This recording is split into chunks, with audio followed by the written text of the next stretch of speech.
Hello everyone. Today we talk about how to fix the app of Perplexity. We will go to settings.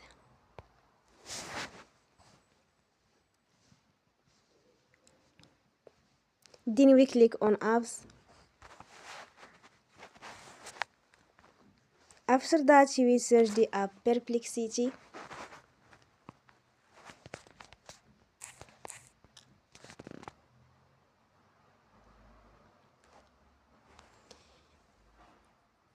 Then you will on for stop. After that you will go to storage.